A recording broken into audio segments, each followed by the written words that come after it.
அண்ணா அறிவாலயத்தில் நக்கி கொண்டிருக்கின்ற நக்கி கோபால் சொல்றாரு, நல்ல கண்ணு அவர்களுடைய உடலை பார்ப்பதற்கு அண்ணன் விஜய் அவர்கள் மது அருந்திவிட்டு சென்றார் என்று சொல்லக்கூடிய அயோக்கிய நக்கீரர் கோபால் அவர்களே வாடா போடா என்று பேசுறார். வாடா போடான்னு பேசாதடா கோபாலு. இவன் ஒரு பத்திரிகையாளரா? பத்திரிகையாளர் என்ற போர்வையில் இருந்து கொண்டிருக்கின்ற கோபாலபுரத்து 200 ரூபாய் கொத்தடிமைகள் எடப்பாடி பழனிசாமியே வெக்கம் இல்லையா, மானம் இல்லையா, சூடு இல்லையா, சொரணை இல்லையா? டாஸ்மார்க் எப்போது இழுத்து மூடுவீங்க? பாசத்திற்குரிய நேசத்திற்குரிய அக்கா கனிமொழி அவர்களே, வெக்கம் இல்லையா, மானம் இல்லையா, சூடு இல்லையா, சொரணை இல்லையா? உங்களுடைய ஆட்சி தானே நடந்து கொண்டிருக்கு. நீங்கள் டாஸ்மார்க்கை இழுத்து மூட மாட்டீங்களா? நீ சூரியன் நான் தாமரை வந்தால் தானே மலர்கிறேன். யாரு? ஒரு கூட்டம் பிஜேபி கூட்டம், ஒரு கூட்டம் திமுக கூட்டம். டாஸ்மார்க் பக்கத்துல இருந்தா காவால விழுந்து கிடக்குறான். காலு மேல கால் போட்டு கனவிதுதான் நெஜமிதுதான். சூப்பர்க்கா, ஷார்ப்பா இருக்கீங்க, வாழ்த்துக்கள்க்கா. யாரு? சுதந்திர போராட்ட தியாகி யாரு? அவரு மட்டும் நல்லா டான்ஸ் ஆடுறாரா? அவர் ஆடி இருப்பாரு. அந்த பாட்டு பாத்துறீங்களா? லாலா கட சாந்தி ஒன்னாலானே நான் பூந்தி. நடிப்பா இருக்கடா எப்ப? நடிப்பா இருக்கிற திமுக இருந்தவர் தான்ப்பா. யார் நடிப்பா இருக்க யாருன்னு தெரியலையா? அன்பின் மகேஷ் பொய்யாமொழியை சொல்றாப்ல. எப்ப போதும்பா, நீ ஊதுரல ஐயா ஸ்டாலின் காதே கிழிஞ்சிரும் போலயே. இல்ல, இந்த 3 மாசத்துக்கு பிறகு கிளியதான் போகுது. அதுல எந்த மாற்று கருத்தும் கிடையாது. தமிழ்நாட்டில் 4 முனை போயிட்டு நண்பா விசில் விசில் விசில் ஓட்டு போட்டுருங்க.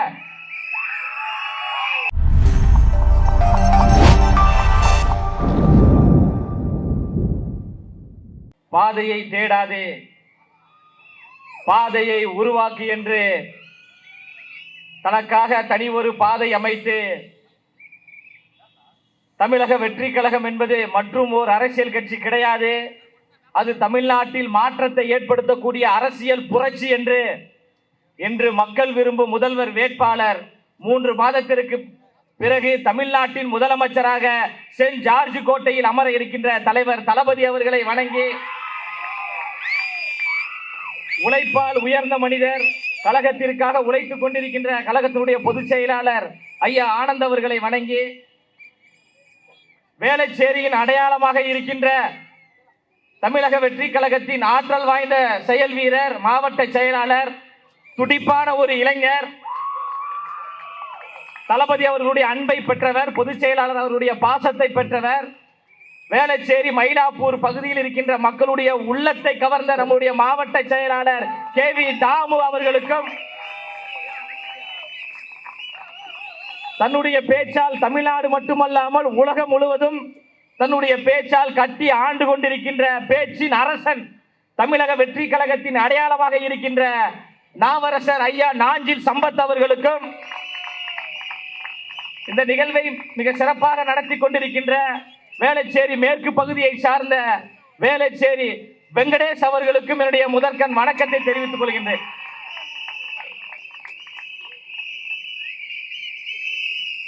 போதும்பா, நீ ஊதுரல ஐயா ஸ்டாலின் காதே கிழிஞ்சிரும் போலயே.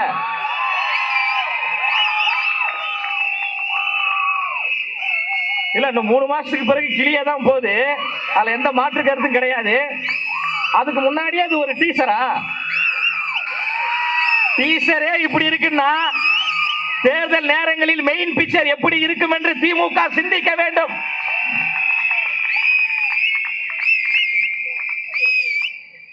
எப்பவுமே இது ஒரு தாரக மந்திரம் தான் நம்மளது, சரிங்களா? திமுக என்பது 3 வகைப்படும். எத்தனை வகைப்படும்? திமுக என்பது 3 வகைப்படும். ஒரு வகை திருட்டு, இன்னொன்னு இருட்டு, மூன்றாவது உருட்டு, 4வதா ஒரு வகை இருக்கு. தமிழ்நாட்டு மக்களும் தமிழக வெற்றி கழகம் சேர்ந்து திமுகவை விரட்டு. தமிழ்நாட்டில் 4 முனை போயிட்டு நண்பா விசில் விசில் விசில் ஓட்டு போட்டுருங்க. எல்லாம் நம்மளுடைய தளபதியின் அன்பை பெற்றவர்கள், தளபதியினுடைய வாக்காளர் சொந்தங்கள். இருமுனை போட்டி, ஒன்று தாவேகா, இன்னொன்று திமுக என்று நம்ம எல்லாம் சொல்றோம். ஆனா யோசித்து பார்க்கும்போது நேற்று ஐயா அவர்கள் பேசும்போது தான் தெரிஞ்சிச்சு, 2 முனை தான். ஒன்னு தாவேகா, இன்னொன்னு அதிமுக பார்ட் 2. ஆனா உண்மைதாங்க, சிரிக்காதீங்க. திமுக என்பது திமுக கட்சி கிடையாது, அது அதிமுக பார்ட் 2 இருக்கு. சேகர் பாபு யார், எங்க இருந்து வந்தாரு? அனிதா ராதாகிருஷ்ணன் யார், எங்க இருந்து வந்தாரு? KKSSR யார், எங்க இருந்து வந்தாரு? இப்ப ஓ பன்னீர்செல்வம் ஒருத்தர் போயிருக்காரு, எங்க இருந்து போயிருக்காரு?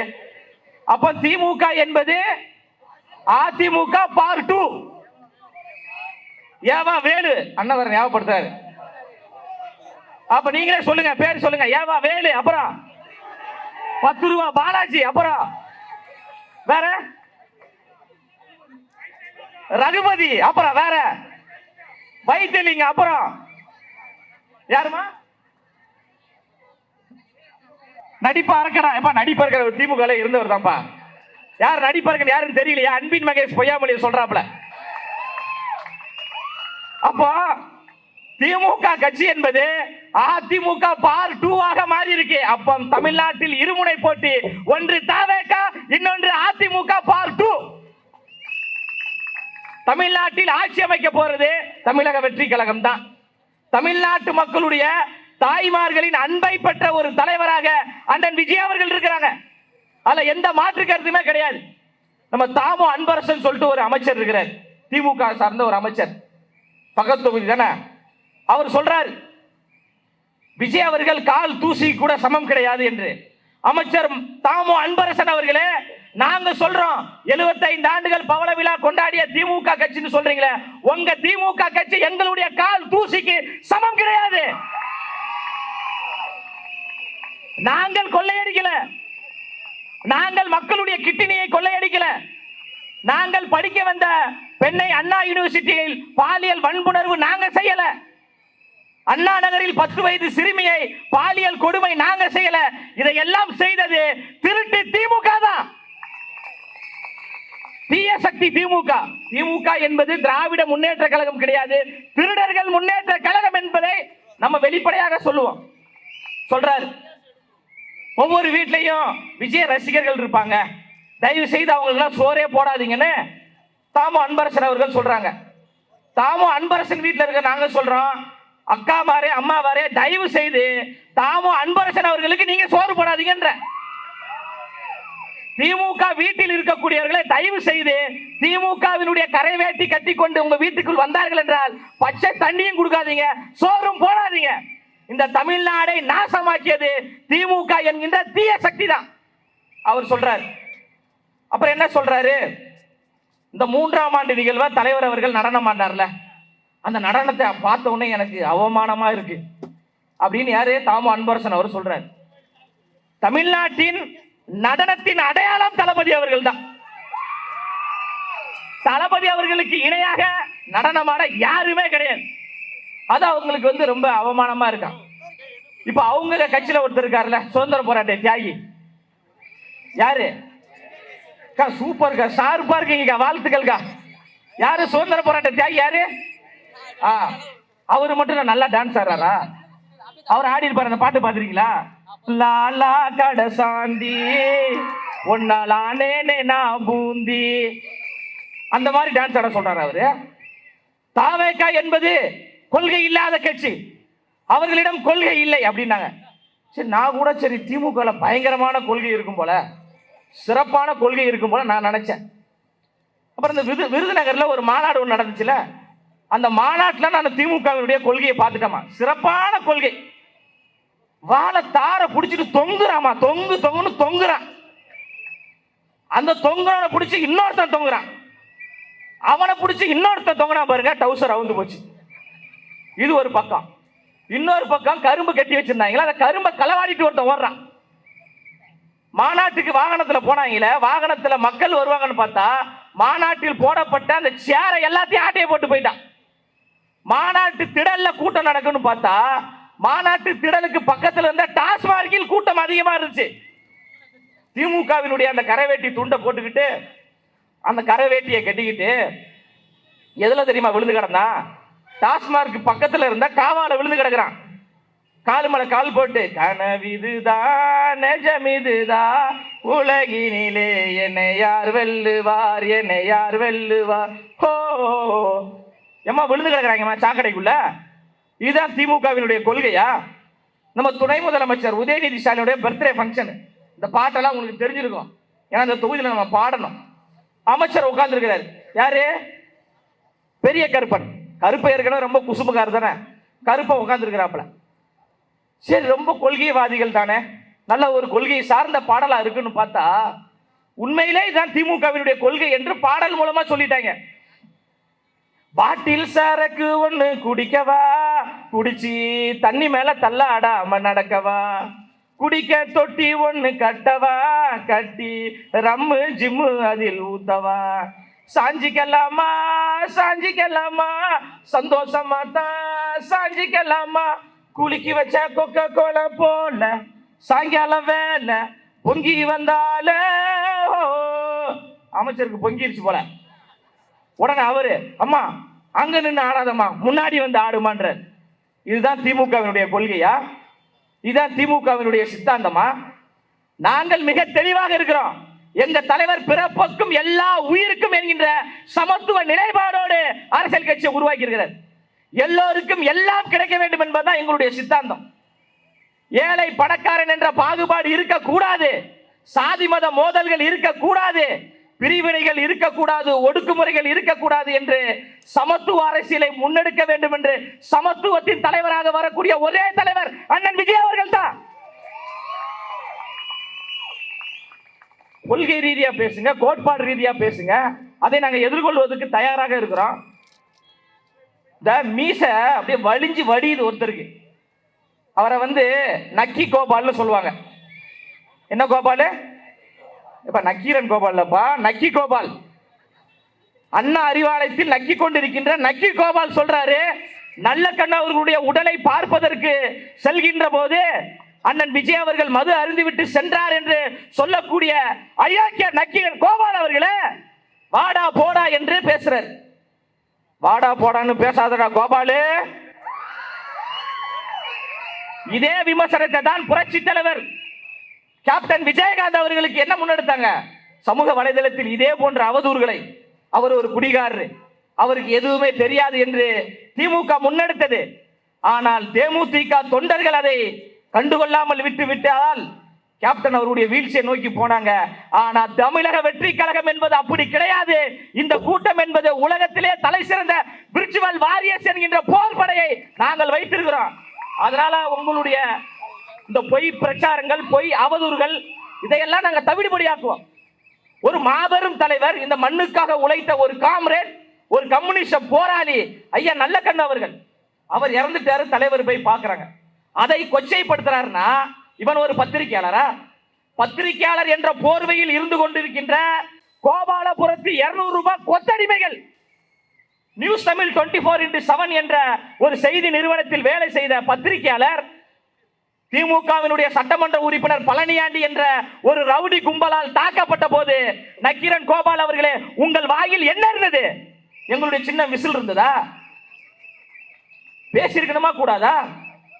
தமிழ்நாடு முழுவதும் சட்டம் ஒழுங்கு சந்தி சிரித்துக் கொண்டிருக்க, அது குறித்து நக்கீரன் கோபால் பேசுவாரா? வாயில் என்ன இருந்தது? எங்களுடைய விசில் இருந்ததா?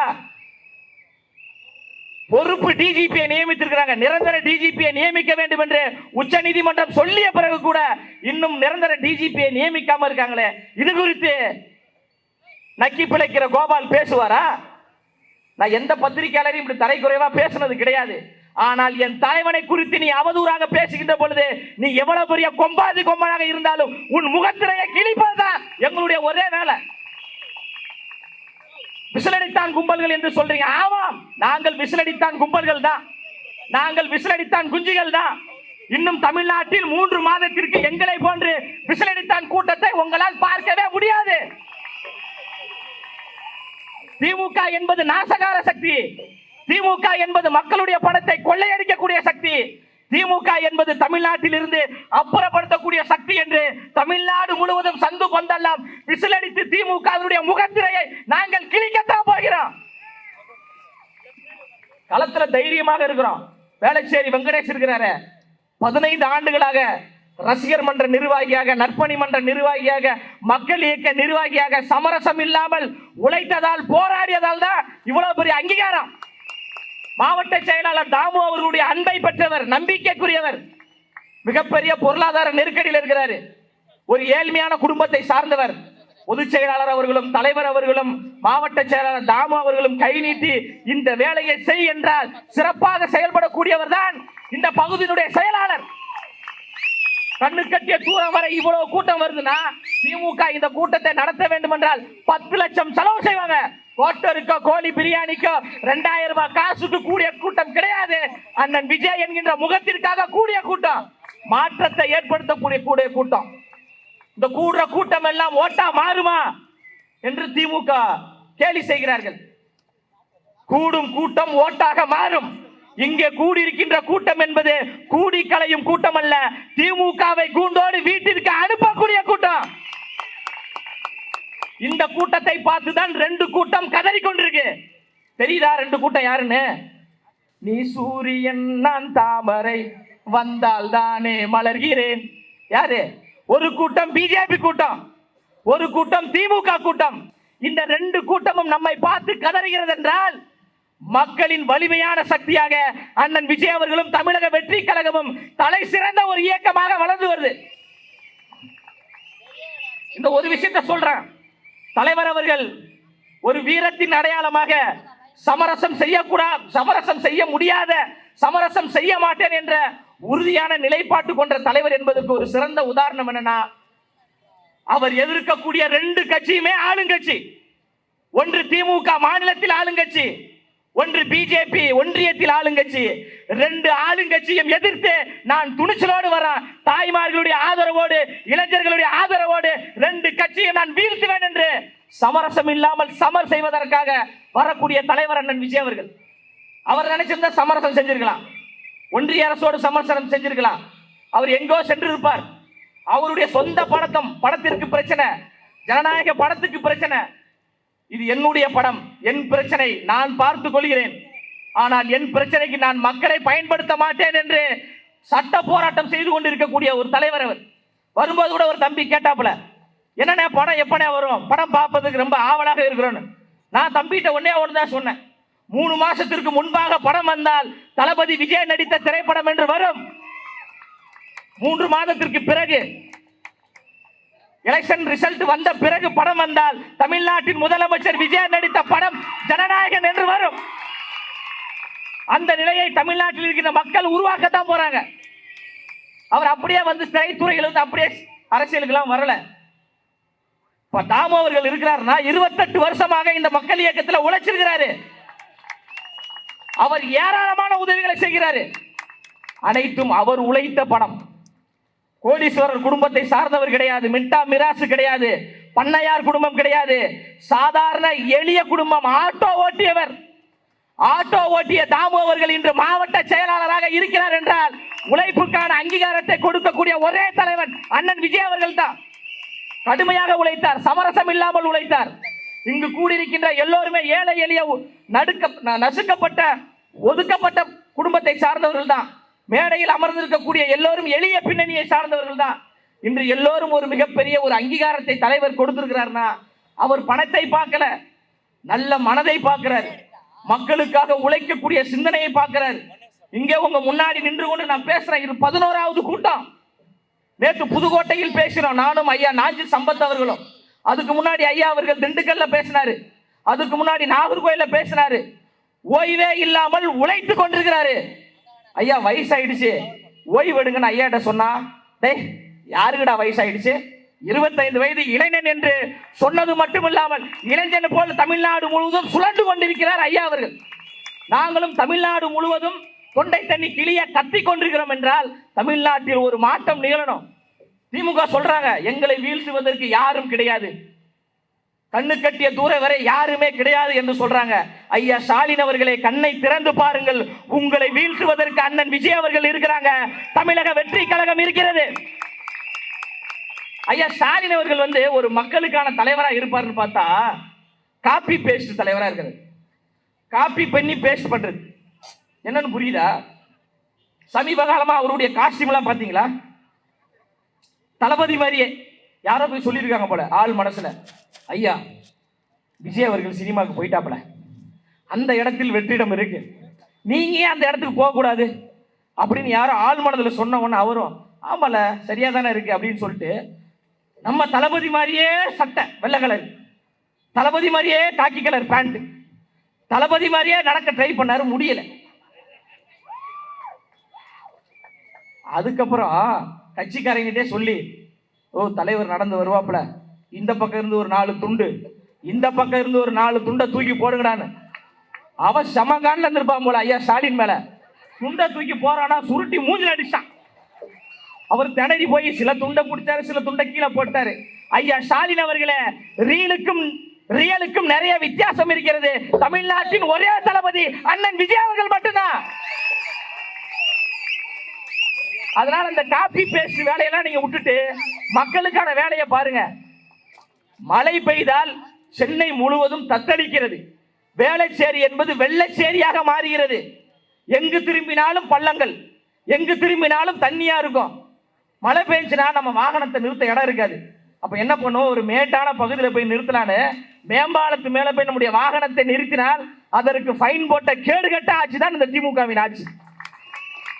அதுக்கப்புறம் சமூக வலைதளத்துல ஐயா ஸ்டாலின் அவர்களை வண்டையா கழுவி ஊத்திய பிறகுதான் இல்லைங்க தெரியாம அபராதம் போட்டோம். ஐயா ஸ்டாலின் அவர்கள் ஒரு 15 ஆண்டுகளுக்கு முன்பு வேளச்சேரியில் தானே இருந்தாரு, வேளச்சேரியில தானே இருந்தாரு, அவர் குடியிருப்பு இங்க தானே இருந்தது. வேளச்சேரியிலிருந்து திடீரென்று காலி செய்து நீங்கள் கோபாலபுரத்துக்கு போனீங்க. ஏன் போனீங்க? இங்க இருந்தா வீட்டுக்குள்ள தண்ணி வந்துருது, அதனால இங்க இருந்து நீங்க அங்க போயிட்டீங்க. அப்ப உங்களே நம்பி உங்களுக்கு ஓட்டு போட்ட மக்கள் தண்ணியில் தத்தளித்துக் கொண்டிருக்கிறார்களே ஐயா ஸ்டாலின் அவர்களே, தெரியாதா? அந்த மக்களை எல்லாம் மீட்பதற்காகத்தான் மீட்பராக அண்ணன் விஜய் அவர்கள் வராங்க. அக்கா கனிமொழி அவர்கள் பேசுறாங்க. எடப்பாடி பழனிசாமி அவர்கள் முதலமைச்சராக இருந்த போது, எடப்பாடி பழனிசாமியே வெக்கம் இல்லையா, மானம் இல்லையா, சூடு இல்லையா, சொரணை இல்லையா, டாஸ்மார்க் எப்போது இழுத்து மூடுவீங்க? அந்த சாராயத்தை குடிச்சுதான் தமிழ்நாட்டில் பல தாய்மார்கள் தாலி அறுத்துட்டாங்க. இந்தியாவிலேயே அதிகமான விதவைகள் இருக்கக்கூடிய மாநிலமாக தமிழ்நாடு இருக்கு. வெக்கம் இல்லையா எடப்பாடியே அப்படின்னு கேட்ட அக்கா கனிமொழி அவர்களே, தளபதியினுடைய அன்பு தம்பி லயாலமணியாகிய நான் வேளச்சேரி மண்ணிலிருந்து கேட்கிறேன். பாசத்திற்குரிய நேசத்திற்குரிய அக்கா கனிமொழி அவர்களே, வெக்கம் இல்லையா, மானம் இல்லையா, சூடு இல்லையா, சொரணை இல்லையா? உங்களுடைய ஆட்சி தானே நடந்து கொண்டிருக்கு. நீங்கள் டாஸ்மார்க்கை இழுத்து மூட மாட்டீங்களா? அக்கா கனிமொழி அவர்களே, வெக்கம் இல்லையா, மானம் இல்லையா, சூடு இல்லையா, சொரணை இல்லையா என்று நான் கேட்கிறேன். ஐயா ஸ்டாலின் அவர்கள் சொல்றாரு, நான் அப்பா. எப்படி தப்பா தானே போகுது? அது எனக்கு எங்க அப்பா தான் அப்பா, இன்னொருத்தர் வந்து எனக்கு அப்பாலாம் கிடையாது. ஒரு அப்பாவா சொல்றேன், தயவு செய்து யாரும் குடிக்காதீங்க அப்படின்னு. அப்பா ஸ்டாலின் அவர்களே, அப்பப்பா ஸ்டாலின் அவர்களே, நீங்க தான் முதலமைச்சரா இருக்கிறீங்க. நீங்க நினைத்தால் டாஸ்மார்க்கை இழுத்து மூடலாம், நீங்க நினைத்தால் போதை புழக்கம் இல்லாத தமிழ்நாட்டை உருவாக்கலாம். ஆனால் நீங்கள் ஏமாற்றி கொண்டிருக்கீங்க. அதனால் ஐயா ஸ்டாலின் அவர்களே, நீங்கள் எங்களுக்கு அப்பா கிடையாது, எங்களை ஏமாற்றி கொண்டிருக்கிற எம்டி டப்பா. திரளாக எங்க தாய்மார்கள் கூடி இருக்கிறீங்க. எல்லோருக்கும் 1000 ரூபாய் தருகிறேன் என்று தானமா ஓட்டு கேட்டாங்க. 1000 ரூபாய் கொடுத்தாங்களா? கொடுக்கல. திடீர்னு கோடைக்கால நிதி, ஏன் போன வருஷம் கோடைக்காலம் கிடையாதா? 2023 கோடைக்காலம் கிடையாதா? சூரியன் அப்படியே மறைஞ்சே இருந்துச்சா ஒரு வருஷமா? திடீரென்று இப்ப 5000 ரூபாய் கொடுக்குறாங்கம்மா. ஐயா ஸ்டாலின் சொல்றாரு, தமிழ்நாடு கடன் மாநிலம் ஆகிருச்சு, 10 லட்சம் கோடி கடன் ஆயிருச்சுன்னு சொல்லக்கூடிய ஐயா ஸ்டாலின் அவர்களே, எப்படி உங்களால் 1 கோடி பெண்களுக்கு 5000 ரூபாய் கொடுக்க முடிந்தது என்று நீங்க சிந்திச்சீங்களா? எப்படி கொடுத்தாங்க? மேற்கொண்டு தமிழ் மாநிலத்தை ஒரு கடன்கார மாநிலமாக ஆக்கக்கூடிய வேலையை இந்த கேடுகட்ட கும்பல் செய்து கொண்டிருக்கு. KN நேருன்னு ஒருத்தர் இருக்கிறாருமா, 1200 கோடி ஊழல் செய்திருக்கிறார். அமலாக்கத்துறை வழக்கு பதிவு செய்யுங்கள் என்று சொல்லுது. இன்னும் வரைக்கும் ஐயா ஸ்டாலின் அவருடைய காவல்துறை வழக்கு பதிவு செய்யவே இல்லையே. தன்னிடம் இருக்கக்கூடிய சொத்தை நாட்டு மக்களுக்காக கொடுத்து உதவி செய்தவர் ஜவஹர்லால் நேரு அவர்கள். உங்களை போன்ற என்னை போன்ற மக்களிடம் இருக்கக்கூடிய சொத்தை தனக்காக கொள்ளையடித்தவர் திருச்சி KN நேரு அவர்கள். எந்த பக்கம் திரும்பினாலும் கொள்ளைதாமா. இது திமுக கொள்ளை கட்சி தான் பேர் வைக்கணும். எங்கு திரும்பினாலும் கொள்ளை, கொலை, கற்பழிப்பு. அப்போ இதிலிருந்து ஒரு மாற்றம் நிகழ வேண்டும் என்றால் ஒரு மாற்று சக்தியாக பிரைமரி போர்ஸ், முதன்மை சக்தி. அண்ணா அவர்களுக்கு பிறகு, எம்ஜிஆர் அவர்களுக்கு பிறகு நிகழ்காலத்தில் முதன்மை சக்தியாக, கரிஸ்மேட்டிக் லீடராக, மக்களின் மனங்களை வென்ற மக்கள் தலைவராக வரக்கூடிய ஒரே தலைவர் அண்ணன் விஜய் அவர்கள். அதனாலதான் திமுக பயம், அதனாலதான் பதட்டம். ஐயா ஸ்டாலின் அவர்களை சொல்றேன், எஸ்ஓபின்னு ஒன்று உருவாக்கி இருக்கீங்க மக்களை சந்திப்பதற்கென்று. 5000க்கு மேல மக்கள் கூடினாங்கன்னா அவங்களுக்கு என்ன எதானாலும் நம்ம தான் பொறுப்பேற்கணும். ஒரு கூட்டம் நடத்தினா 4999 பேர் தான் வரணும் நம்ம கூட்டத்துக்கு. 5000க்கு மேல வந்துட்டாங்கன்னா காவல்துறை பாதுகாப்பு கொடுக்க மாட்டாங்களா? இந்த அளவுக்கான அச்சத்தையும் பயத்தையும் திமுக வரலாற்றிலேயே யாரும் உருவாக்கி இருக்க மாட்டாங்க. அண்ணன் விஜய் அவர்கள் உருவாக்கி இருக்கிறார். எங்கு சென்றாலும் தடை, மக்களை சந்திக்க முடியல, போஸ்டர் ஒட்ட முடியல, பேனர் ஏற்ற முடியல, கொடியேற்ற முடியல, நிகழ்ச்சி நடத்த முடியல. எங்கு திரும்பினாலும் அடக்குமுறைகள். உங்களுடைய அடக்குமுறைகளை பார்த்து பயம் கொள்ளும் கூட்டம் கிடையாது.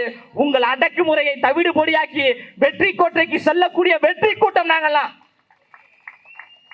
போஸ்டரை கிழிக்கிறீங்க, பேனரை கிழிக்கிறீங்க. தமிழ்நாட்டு தாய்மார்கள், இளைஞர்களுடைய இதயத்தில் இருக்கின்ற எங்கள் அண்ணன் விஜய் அவர்களை உங்களால் என்ன செய்ய முடியும்? என்ன அப்படியே அந்த இதயத்தை அப்படியே கிழிச்சு அப்படியே உள்ள தேடி அப்படியே அண்ணன் விஜய் அவர்கள் எடுக்க போறீங்களா? அதெல்லாம் வாய்ப்பே கிடையாது. எங்களுடைய இலக்கு என்பது அதிமுக பார்ட் 2 கட்சியை தமிழ்நாட்டில் இருந்து, தெரியுதா பார்ட் 2 என்னன்னு? திமுக அதிமுக பார்ட் 2 கட்சியாக இருக்கக்கூடிய திமுக கட்சியை தமிழ்நாட்டில் இருந்து அப்புறப்படுத்துவதுதான் எங்களுடைய ஒரே இலக்கு. குப்பை வண்டியோடு வருவாங்க, விசில் அடிச்சா குப்பை வண்டி வரும்ன்றாங்க, நகைச்சுவை பண்றாங்களாமா? ஆமாங்க, நாங்க குப்பை வண்டியோடு தான் வர போறோம். காலையில 6 மணிக்கு விசில் அடிச்சுட்டே வருவோம். அமைச்சர் சேகர் பாபு வீட்டு வழியா வருவோம், தாமு அன்பரசன் வழியா வருவோம், அவங்க வீட்டு வழியா வருவோம், நம்ம கோபாலபுரத்தில் இருக்கிற ஐயா எம்.கே. ஸ்டாலின் வீட்டு வழியா வருவோம், உதயநிதி ஸ்டாலின் இருக்கக்கூடிய அந்த சந்தில வருவோம், கனிமொழி அக்கா அவர்கள் இருக்கக்கூடிய தெரு வழியாக வருவோம், விசில் அடித்துக் கொண்டே வருவோம், குப்பை வண்டியோடு வருவோம். அந்த விசில் சத்தத்தை கேட்டு அந்த தெருக்களில் இருக்கின்ற மக்கள் கைகளில் கருப்பு கலரில் கவரில் வருவாங்கல்ல வெளியில. எதுக்கு வருவாங்க? குப்பைய போட வருவாங்க. அந்த கருப்பு கலர் கவருக்குள் இருப்பது திமுக என்கின்ற கட்சி. அந்த கட்சியை அந்த குப்பை வண்டியில் போட்டு ஊருக்கு ஒதுக்குப்புறமாக புதைப்பதுதான் தமிழக வெற்றி கழகத்தினுடைய ஒரே இலக்கு. அதனால தாய்மார்களே, இங்கு திரளாக கூடியிருக்கின்ற தாய்மார்களே, நீங்கள் நினைத்தால் தமிழ்நாட்டில் மிகப்பெரிய ஒரு மாற்றம் நிகழும். நீங்கள் நினைத்ததால் தான் அண்ணா அவர்கள் முதலமைச்சராக வந்தார். தாய்மார்கள் நினைத்ததால் தான் எம்ஜிஆர் அவர்கள் முதலமைச்சராக வந்தார். தாய்மார்கள் நினைத்ததால் தான் மறைந்த கேப்டன் விஜயகாந்த் அவர்கள் எதிர்கட்சி தலைவர் வரைக்கும் வந்தார். அந்த வரிசையில் நீங்கள் நினைத்து விட்டீர்கள். உங்களுடைய உள்ளத்தில் அண்ணன் விஜய் அவர்கள் இருக்கிறார். 3 மாதத்தில் தேர்தல் வர இருக்கிறது. ஒற்றை விரலால் ஓங்கி அடியுங்கள். விசில் சின்னத்திற்கு உங்களுடைய வாக்கை செலுத்துங்கள். எங்களை பார்த்து விசிலடித்தான் குஞ்சிகள் என்று சொல்லக்கூடிய ஆளும் திமுகவிற்கு மிக சத்தமாக சொல்லுகிறேன், ஆம், நாங்கள் விசிலடித்தான் குஞ்சிகள் தான். உங்களுக்கு சந்தேகம் இருக்கிறது என்றால் விசிலடித்து காட்டுற.